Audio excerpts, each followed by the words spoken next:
After Super Metroid, the Metroid series went dormant for 8 years. Then the Nintendo 64 came and went with no sign of a new game for the system. Not that there wasn't talk of one, but Metroid director Yoshio Sakamoto didn't feel comfortable making a 3D Metroid game at the time. Nintendo tried to approach some third-party developers about producing one, but that developer, who to this day is unknown, turned down the offer. Sakamoto also felt like the story of Metroid had been completed by Super Metroid with the destruction of the space pirates and the death of the last Metroid. If this series was going to continue, a new threat to the galaxy would need to be introduced, and the Metroids would somehow need to return. It wasn't until 2002 that just that happened. Metroid returned. Not with one game, but with two. Metroid Prime on the GameCube and Metroid Fusion on the Game Boy Advance, both released on the same day. While I look forward to discussing Metroid Prime in a future video, for now I've chosen to focus on the game officially listed as Metroid 4. And before we continue, I want to make mention that there will be spoilers in this video. Unless it's Prime or it's Dread, really expect us to talk about it here. Also, if you like Metroid, then you should really subscribe. I hope to go through as much of the series as possible before Prime 4 releases next year. So if you're a little behind and want to catch up, this is the place to be. Several years after the second Battle of Zebes, Samus was called into service by the Federation once more to return to a location she knew all too well. Planet SR-388, former home of the Metroids. It was a very simple mission. Protect the scientists who were sent to the planet's surface in order to collect native animals for research. While there, they approach a hostile animal called a Hornode, the same animal shown in the ending cutscene of Samus Returns. However, upon killing the animal, its body released a strange, gelatinous substance that seemed to merge with Samus's suit. She shrugged it off at the time, but little did the bounty hunter know that she had been infected by a parasite, and within her veins raged a battle for her very soul. But let's back up a little bit and talk more about this parasite. As I discussed in my video on Metroid Samus Returns from 2 years ago, many years before the start of the series, Planet SR-388 was home to a tribe of Chozo, an alien race of fantastical thinkers and scientists. It was these Chozo, known as the Thoha, who created the Metroids, as a way to protect them from an even greater force, the Eris. Or, as the Galactic Federation would come to call them, the X Parasites. The X existed deep in the core of SR-388 for a long time before the Chozo accidentally awakened them. They aren't quite creatures. They're more akin to viruses, acting without morality, their only driving force being an urge to consume. The X collect and destroy the genetic material and life force of other creatures, and then can take on the shape and minds of their prey, using its knowledge and abilities to further the goal of consuming all. In taking on the abilities of the creatures that they consume, the X shares some similarities with the Xenomorphs, the iconic namesake of the Alien franchise, which was a heavy influence on the Metroid series. As the Metroids are created to protect both SR-388 and the universe as a whole from the X, when Samus slaughtered the entire Metroid species during the events of Samus Returns, she destroyed the one thing that could possibly keep this threat in check. The fragile balance of the planet shifted, allowing the parasites to fully overtake the flora and fauna of SR-388. At the time of Fusion's release, this completely reframed the entirety of Metroid 2. What had up until now been seen as a successful victory over terrifying threats had instead become a tragic and unnecessary genocide that may have doomed the galaxy. While Samus and the Federation weren't necessarily wrong to fear the Metroids as soldiers, they had a built-in weakness to the cold. The Metroids were stoppable, killable. Alongside that, they had no interest in leaving their planet of origin. It wouldn't be a threat if they were just left alone. The X, on the other hand, could only be harmed by a now extinct species, and were both able and willing to consume all life in the universe. Meanwhile, the Galactic Federation was making plans. Even before Samus had brought the baby Metroid to the research station at Ceres, the Federation had considered mass-producing the Metroids as a weapon, much like the space pirates did. However, due to a report written by Samus's former commanding officer, Commander Adam Malkovich, the Metroid Weapons project was officially shelved, and deemed too dangerous and too unpredictable to move forward with. There were members of the Galactic Federation Army, however, who still thought the project was worth pursuing. After the final battle on Zebes, Federation scientists managed to retrieve some of the baby Metroid cells from Samus's armor, and these extremists plotted to commence what they called Project Metroid Warriors in secret. They created a specialized lab called Sector 0, where they could propagate and raise Metroids cloned from the DNA left by the baby. They set this lab on the Bottle Ship, a terraforming vessel created for the purpose of intergalactic colonization, which is retrofitted for the purpose of illegal bioweapons testing. And with the names thrown around in that last paragraph, I'm sure a lot of Metroid fans have alarm bells ringing in their heads right now. Because to fully discuss Metroid Fusion, we need the full context. When Sakamoto wrote the story for Fusion, he did so with a prequel in mind. This prequel would go on to be released on the Wii as Other M, a game that chronicled Samus' first clash with the bioweapons extremists within the Federation army, and tied up several loose ends left in Fusion. During that altercation, Commander Malkovich sacrificed his life so that Samus could survive and stop the threat that had been created on the Bottle Ship. I won't go into more detail on that here, but suffice to say that this will become very important later.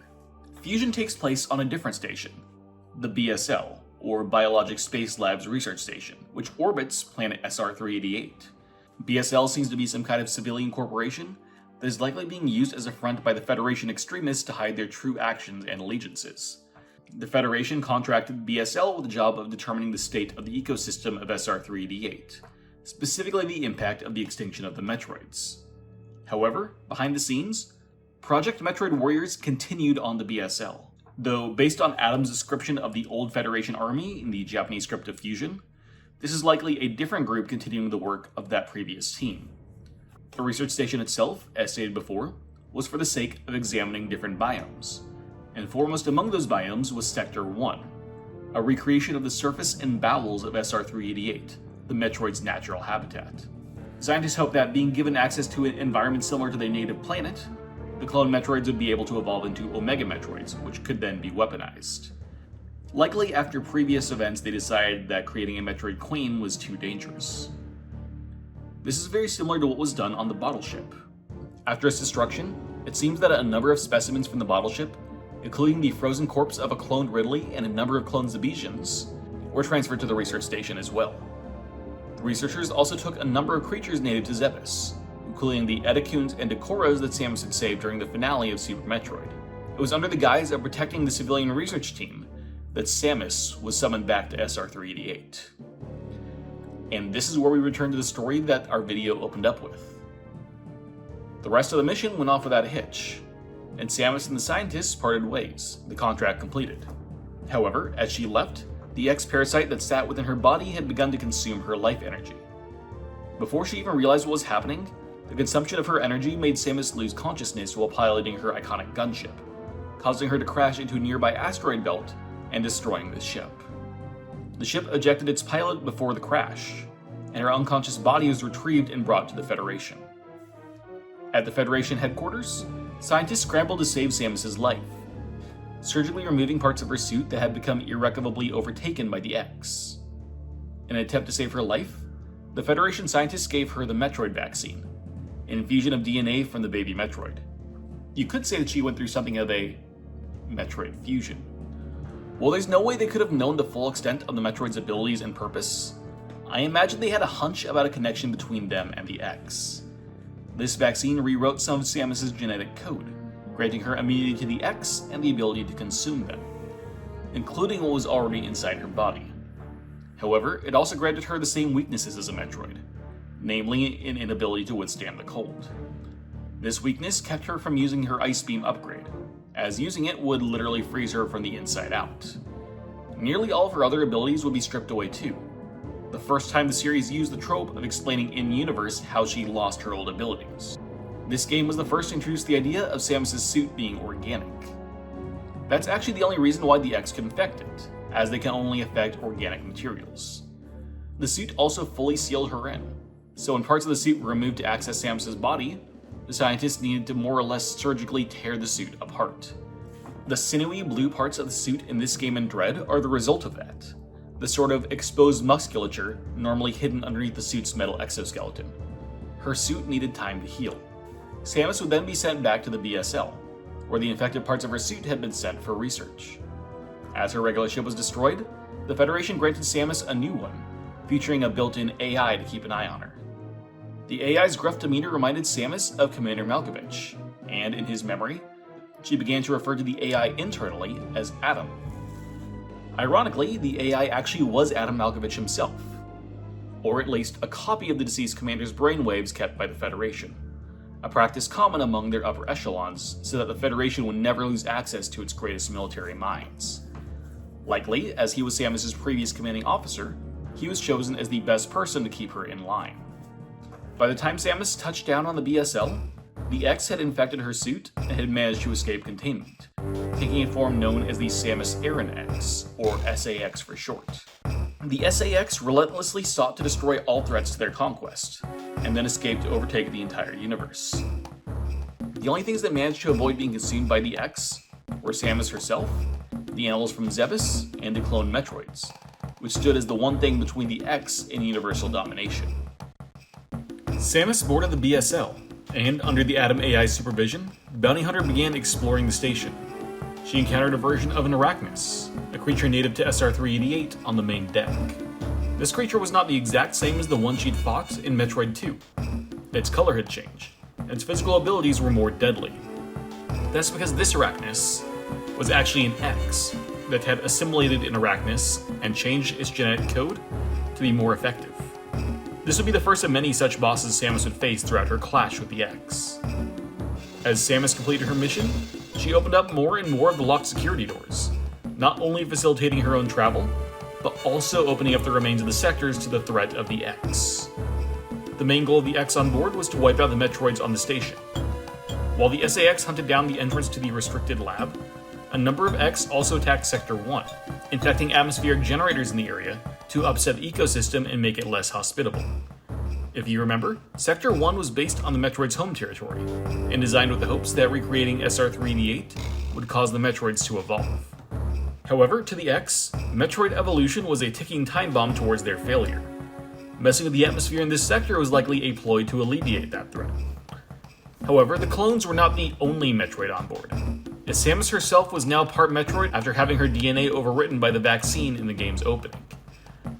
Samus was likely deemed to be more threatening than the other Metroids on board, as she had proved herself capable of overcoming even a Metroid Queen on her own before, showing her true potential. Most of the X's other actions in this game were meant to keep her in check. Throughout the game, they did their best to keep Samus separate from her upgrades, in order to keep her vulnerable. In Sector 1, they created the Notori, a plant-like entity similar to the Spore spawn from Super Metroid based around a Chozo statue. While previous games may have implied that the Chozo statues are partially organic, such as when the ones fought in Super started to bleed, the fact that they could be overtaken by the X more or less confirms this fact. In Sector 3, they tried to overheat the main boiler control room in hopes that it would blow up and destroy everything on the station. In Sector 4, they copied a dangerous sea creature known as Ceres to do the same job, then clogged up the station's main generator with plant life in order to sever the power to the elevators and doors to keep her immobile. But even that failed to keep the hunter at bay. The X began using more and more of the creatures to attack Samus directly. A number of X chose to absorb the cold in order to threaten Samus's newfound weakness to sub-zero temperatures. They even absorbed the Metroid-drained husk of the Ridley clone that was kept in cold storage in an attempt to use it as a weapon against Samus. As she explored, the Federation scientists were busy recreating the weapon data Samus had lost, and sending it to the station for her to retrieve. However, as Samus explored the station, seeing the various experiments and trying in vain to keep the X from consuming all living beings on board, she began to suspect something. This station was feeling a little too familiar. Those suspicions were all but confirmed when, in Sector 5, a monster was overtaken by the X and breached containment. This monster, simply known as the Nightmare, was a creation of the extremist faction of the Federation, made to guard its darkest secrets. But this wasn't the first time Samus had seen a nightmare. She had fought one on the bottle ship. From the moment she saw its disgusting, melting face, Samus knew exactly what was hiding aboard the BSL. Despite the protests of Adam, Samus broke off from her assigned tasks, hunting for hidden paths and doorways that would lead her where she needed to go. At some point, the Federation decided to hold off on sending some of the updates in order to keep her from finding things she wasn't supposed to. But, due to the unwilling help of the X, she was still able to track them down. Interestingly, the X are shown to be able to absorb computer data as well as life data. This is likely because the data was meant for Samus's suit, which is more biological than technological. Finally, between sectors 1 and 6, Samus found what she was looking for: the restricted laboratory, home to the Metroid breeding program. And there, also hunting the last Metroids, was one of the SAX, preparing to destroy the whole thing. She barely escaped the collapsing station, but she wasn't the only one to do so. With the truth about the station now plain for the bounty hunter to see, Adam sealed Samus inside a navigation room. Without any reason to lie anymore, he explained the horrifying extent that the Federation extremists were willing to go to for the sake of war. Instead of simply trying to protect the Metroid clones, they were now trying to take one of the SAX back to another research laboratory for study. Samus knew that the Federation had no chance to take control of the X Parasites, and by giving them spaceships and the knowledge of how to fly them, the Federation would surely doom all life in existence. Adam also revealed that, as the X reproduced asexually, the number of SAX on board were growing at an alarming rate. Samus told the AI that their only hope was to destroy the lab with the X on it before the Federation arrived, even if it meant her staying behind and dying in the process, much as Adam had once done for her. This infuriated the AI, who, much like his original human counterpart, knew that Samus was the universe's only hope at keeping the X in check. He also had a plan on how to remove the X threat completely. Finally revealing his true identity to Samus, Adam told her to head for the bridge, where she could set the lab on a collision course with SR-388, destroying the station, the planet, and everything on it, including all known X specimens. Outside the control room, Samus fought one more SAX, finally a match for the till now unstoppable foe. But, with equal abilities, the SAX was no match for Samus' skill, honed over the course of her entire life. While the Core X managed to escape the battle, Samus completed her mission, setting Adam's plan into motion. Hurrying back to her ship, Samus found that it had disappeared, and in its place stood an Omega Metroid, the final part of a normal Metroid's life cycle, and a powerful foe. Samus tried to fight the thing off, but still only half complete, missing the part of her taken by the X back on SR-388, she didn't have much of a chance.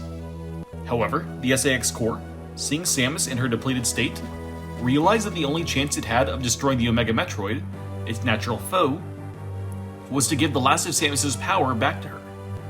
This made Samus whole again. It stabilized her DNA, which had been deteriorating ever since the infusion of the Metroid vaccine, and even allowed her the use of the Ice Beam, which allowed her to deal more damage to her foe. With this power at her fingertips, and empowered by her old foe, Samus managed to slay the Omega Metroid.